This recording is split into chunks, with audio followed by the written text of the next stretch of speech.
ಹೆಬ್ಬಳಲು Shri Chakramata YouTube channel ವೀಕ್ಷಕರಿಗೆ ನನ್ನ ಹೃತ್ಪೂರ್ವಕ ನಮಸ್ಕಾರಗಳು. ಸುಭಾಷಿತ: ನಮ್ಮ ಜೀವನದಲ್ಲಿ ಸಮಯ ಕಳೆದರೆ ಕೆಲವರು ದೂರ ಆಗಬಹುದು, ಕೆಲವರು ಹತ್ತಿರವಾಗಬಹುದು. ಆದರೆ ನಮಗಾಗಿ ಕೊನೆಗೆ ಉಳಿಯುವವರು ಅವರೇ ನಮ್ಮನ್ನು ಚೆನ್ನಾಗಿ ಅರ್ಥ ಮಾಡಿಕೊಳ್ಳುವವರು. ಅವರೇ ಅರ್ಥ ಮಾಡಿಕೊಂಡಿರ್ತಾರೆ. ಕೊನೆಯಲ್ಲಿ ಯಾರು ಉಳಿತಾರೋ ಅವರೇನು. ಇವತ್ತು ನಾವು ದಿನಪಂಚಾಂಗಕ್ಕಿಂತ ಮುಂಚೆ ಹನುಮಂತನ ಕುರಿತಿರುವ ಆಸಕ್ತಿದಾಯಕ ಪೌರಾಣಿಕ ಕಥೆಗಳಲ್ಲಿ 5 ಕಥೆಗಳನ್ನ ಇಲ್ಲಿ ನಾವು ತಿಳ್ಕೊಳ್ಳೋಣ. ಹನುಮಂತನ ಬಗ್ಗೆ ರಾಮಾಯಣದ ಪ್ರಮುಖ ಪಾತ್ರಧಾರಿಗಳಲ್ಲಿ ಒಬ್ಬನಾದ ಹನುಮಂತನ ಬಗ್ಗೆ ನಾವು ಅನೇಕ ಕಥೆಗಳನ್ನು ಕೇಳಿರ್ತೀವಿ. ಹನುಮಂತನ ಕುರಿತಿರುವ ಆಸಕ್ತಿದಾಯಕ ಪೌರಾಣಿಕ ಕಥೆಗಳಲ್ಲಿ 5 ಕಥೆಗಳು ತಿಳ್ಕೊಳ್ಳೋಣ. ರಾಮನ ಕಥೆ ಇರುವವರಿಗೆ ಹನುಮನ ಹೆಸರು ಅಸ್ತಿತ್ವದಲ್ಲಿ ಇರುತ್ತೆ. ಶ್ರೀರಾಮನು ತನಗೆ ಯುದ್ಧದಲ್ಲಿ ಸಹಾಯ ಮಾಡಿದ ವಿಭೀಷಣ, ಸುಗ್ರೀವ, ಅಂಗದ ಇತ್ಯಾದಿಗಳಿಗೆ ಕೃತಜ್ಞತೆಯ ಉಡುಗೊರೆಯನ್ನು ನೀಡಿದಾಗ ಲಂಕೆಯನ್ನು ಗೆದ್ದು ಅಯೋಧ್ಯೆಗೆ ಹಿಂದಿರುಗಿದಾಗ ಹನುಮಂತನು ಶ್ರೀರಾಮನಲ್ಲಿ ಹೀಗೆಂದು ಮನವಿ ಮಾಡುತ್ತಾನೆ: ಓ ವೀರ ಶ್ರೀರಾಮ, ಎಲ್ಲಿಯವರೆಗೆ ರಾಮನ ಕಥೆಯು ಈ ಭೂಮಿಯಲ್ಲಿ ಪ್ರಚಲಿತವಾಗುತ್ತಿದೆಯೋ ಅಲ್ಲಿಯವರೆಗೆ ನನ್ನ ಜೀವನವು ನಿಸ್ಸಂದೇಹವಾಗಿ ಈ ದೇಹದಲ್ಲಿ ನೆಲೆಸಿರಬೇಕು ಎಂದು ಕೇಳುತ್ತಾನೆ. ಆಗ ಶ್ರೀರಾಮನು ಹನುಮಂತನನ್ನು ಕುರಿತು ಅದರಲ್ಲಿ ಸಂದೇಹವಿಲ್ಲ, ಎಲ್ಲಿಯವರೆಗೆ ನನ್ನ ಕಥೆಯ ಪ್ರಪಂಚದಲ್ಲಿ ಪ್ರಚಲಿತದಲ್ಲಿರುತ್ತದೆಯೋ ಅಲ್ಲಿಯವರೆಗೆ ನಿನ್ನ ಕೀರ್ತಿಯು ಅಚ್ಚಳಿಯದೆ ಉಳಿಯುತ್ತದೆ ಮತ್ತು ಉಸಿರು ನಿನ್ನ ದೇಹದಲ್ಲಿ ಉಳಿಯುತ್ತದೆ. ಈ ಜನರು ಇರುವವರೆಗೂ ನನ್ನ ಕಥೆಗಳು ಸಹ ಸ್ಥಿರವಾಗಿರುತ್ತದೆ ಎನ್ನುತ್ತಾನೆ. ಸಂಜೀವಿನಿ ಪರ್ವತವನ್ನು 2 ಬಾರಿ ಎತ್ತಿದನು. ಬಾಲ್ಯದಲ್ಲಿ ಒಮ್ಮೆ ಹನುಮಂತನು ದೇವಗುರು ಬೃಹಸ್ಪತಿಯ ಕೋರಿಕೆಯ ಮೇರೆಗೆ ತಮ್ಮ ತಂದೆಗಾಗಿ ಸಂಜೀವಿನಿ ಪರ್ವತವನ್ನು ಸಾಗರದಿಂದ ಎತ್ತಿದನು. ಇದನ್ನು ನೋಡಿದ ತಾಯಿ ಭಾವುಕಳಾಗುತ್ತಾಳೆ. ಇದರ ನಂತರ ರಾವಣ ಯುದ್ಧದಲ್ಲಿ ಸಮಯದಲ್ಲಿ ರಾವಣನ ಮಗ ಮೇಘನಾದವನು ಶಕ್ತಿಯ ಬಾಣವನ್ನು ಬಗಳಿಸಿದಾಗ ಲಕ್ಷ್ಮಣ ಸೇರಿದಂತೆ ಅನೇಕ ವಾನರರು ಪ್ರಜ್ಞಾಹೀನರಾದರು. ಜಮವಂತನ ಆಜ್ಞೆಯ ಮೇರೆಗೆ ಹನುಮಂತನು ಸಂಜೀವಿನಿಯನ್ನು ತೆಗೆದುಕೊಳ್ಳಲು ದ್ರೋಣಾಚಲ ಪರ್ವತದ ಕಡೆಗೆ ಹೋದನು. ಹನುಮನಿಗೆ ಸಂಜೀವಿನಿ ಯಾವುದೆಂದು ತಿಳಿಯದೇ ಇದ್ದಾಗ ಅವನು ಪರ್ವತದ ಒಂದು ಭಾಗವನ್ನು ಎತ್ತಿಕೊಂಡು ಹಿಂತಿರುಗಲು ಪ್ರಾರಂಭಿಸಿದನು. ದಾರಿಯಲ್ಲಿ ಕಾಲನೇಮಿ ಎಂಬ ರಾಕ್ಷಸ ಅವನನ್ನು ತಡೆದು ಯುದ್ಧಕ್ಕೆ ಸವಾಲು ಹಾಕಿದನು.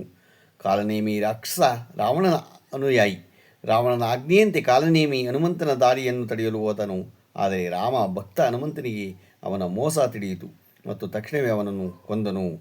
ವಿಭೀಷಣ ಮತ್ತು ರಾಮನ ಭೇಟಿ. ಸೀತೆ ಮಾತೆಯನ್ನು ಹುಡುಕಲು ಹನುಮಂತನು ವಿಭೀಷಣನ ರಾಮನ ಮನೆಗೆ ಹೋದಾಗ ವಿಭೀಷಣನ ಅರಮನೆಯ ಮೇಲೆ ರಾಮನ ಚಿಹ್ನೆಯನ್ನು ಕೆತ್ತಿರುವುದನ್ನು ನೋಡಿ ಅವರು ಸಂತೋಷಪಟ್ಟನು. ಅಲ್ಲಿ ವಿಭೀಷಣನು ಭೇಟಿಯಾಗುತ್ತಾನೆ.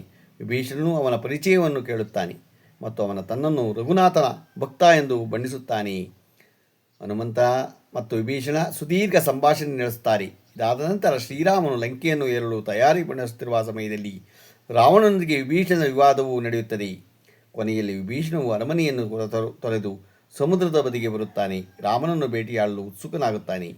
ವಿಭೀಷಣನು ಬರುತ್ತಿರುವುದನ್ನು ಕಂಡು ವಾನರರಿಗೆ ಶತ್ರುವಿನ ವಿಶೇಷ ದೂತನೆಂಬನಿದ್ದಾನೆಂದು ತಿಳಿಯಿತು. ವಿಭೀಷಣನು ಯಾರೂ ನಂಬುವುದಿಲ್ಲ. ಆಗ ಹನುಮಂತನು ಆಜ್ಞೆಯ ಮೇರೆಗೆ ಶ್ರೀರಾಮ ಮತ್ತು ವಿಭೀಷಣ ಭೇಟಿ ನೀಡಿತು.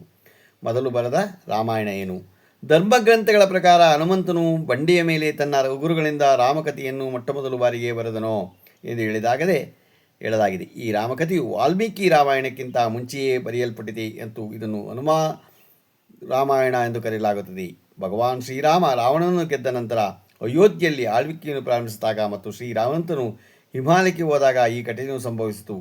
ಅಲ್ಲಿ ಅವರು ಶಿವ ತಪಸ್ಸು ಮಾಡುವ ಸಮಯದಲ್ಲಿ ಬಂಡೆಯ ಮೇಲೆ ಪ್ರತಿದಿನ ತಮ್ಮ ಗುರುಗಳಿಂದ ರಾಮಾಯಣದ ಕಥೆಯನ್ನು ಬರೆಯುತ್ತಿದ್ದರು. ಈ ರೀತಿಯಾಗಿ ಅವರು ಭಗವಾನ್ ಶ್ರೀರಾಮನ ಮಹಿಮೆಯನ್ನು ಉಲ್ಲೇಖಿಸಿ ಹನುಮತ್ ರಾಮಾಯಣವನ್ನು ರಚಿಸಿದರು. ಸ್ವಲ್ಪ ಸಮಯದ ನಂತರ ಮಹರ್ಷಿ ವಾಲ್ಮೀಕಿಯು ಕೂಡ ವಾಲ್ಮೀಕಿಗೆ ರಾಮಾಯಣ ಬರೆದರು ಮತ್ತು ಅದನ್ನು ಬರೆದ ನಂತರ ಭಗವಾನ್ ಶಂಕರನಿಗೆ ತೋರಿಸಿ ಅವರಿಗೆ ಅರ್ಪಿಸುವ ಬಯಕೆ ಇತ್ತು. ತನ್ನ ರಾಮಾಯಣದೊಂದಿಗೆ ಅವರು ಶಿವನ ನಿವಾಸದ ಕೈಲಾಸ ಪರ್ವತವನ್ನು ತಲುಪಿದರು. ಅಲ್ಲಿ ಅವರು ಹನುಮಂತ ಮತ್ತು ಅವರ ಬರೆದ ಹನುಮತ್ ರಾಮಾಯಣ ನೋಡಿದರು. ಹನುಮಂತನ ರಾಮಾಯಣ ನೋಡಿದರೆ ವಾಲ್ಮೀಕಿ ನಿರಾಶೆಗೊಂಡರು. ವಾಲ್ಮೀಕಿಯನ್ನು ನೋಡಿ ನಿರಾಶೆಗೆ ಕಾರಣವೆಂದು ಹನುಮಂತನು ಕೇಳುತ್ತಾನೆ. ಆಗ ಮಹರ್ಷಿಗಳು ಬಹಳ ಕಷ್ಟಪಟ್ಟು ರಾಮಾಯಣವನ್ನು ಬರೆದೆ ಎಂದು ಹೇಳಿದರು. ಆದರೆ ನಿಮ್ಮ ರಾಮಾಯಣವನ್ನು ನೋಡಿದಾಗ ಈಗ ನನ್ನ ರಾಮಾಯಣವು ಉಪಯೋಗಕ್ಕೆ ಬರುವುದಿಲ್ಲ ಎಂದು ತೋರುತ್ತದೆ ಎಂದು ಹೇಳಿದರು.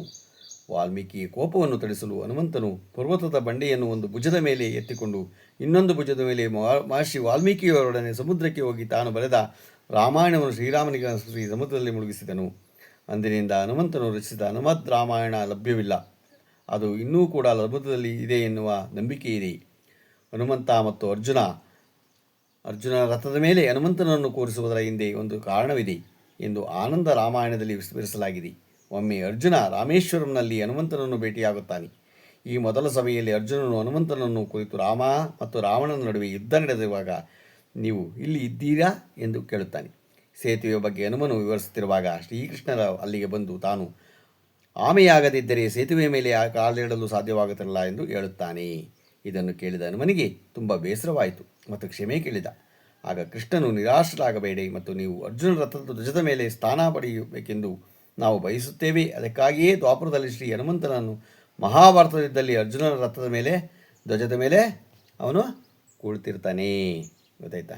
ನೋಡಿ ಎಷ್ಟು ನಿಜವಾಗ್ಲೂ ನಮ್ಮ ಹನುಮಂತ ಶ್ರೀರಾಮಾಯಣದ ಮೂಲ ಪುರುಷ. ಗೊತ್ತಾಯ್ತಾ? ಅವನು ಹನುಮಂತ ಅಂದರೆ ಅವನು ಎಷ್ಟು ಕಾರ್ಯಗಳನ್ನು ಮಾಡಿದ, ಏನೇ ನೆನೆಸ್ಕೊಂಡ್ರು, ಏನೇ ಕೇಳಿಕೊಂಡ್ರು ಹನುಮಂತನನ್ನು ನಾವು ಬಗೆಹರಿಸ್ಕೋಬೋದು. ಶ್ರೀರಾಮನ ಜೊತೆಗೆ ಹನುಮಂತನನ್ನು ಸ್ಮರಣೆ ಮಾಡಿ ಭಾಳ ಒಳ್ಳೆಯದಾಗತ್ತೆ.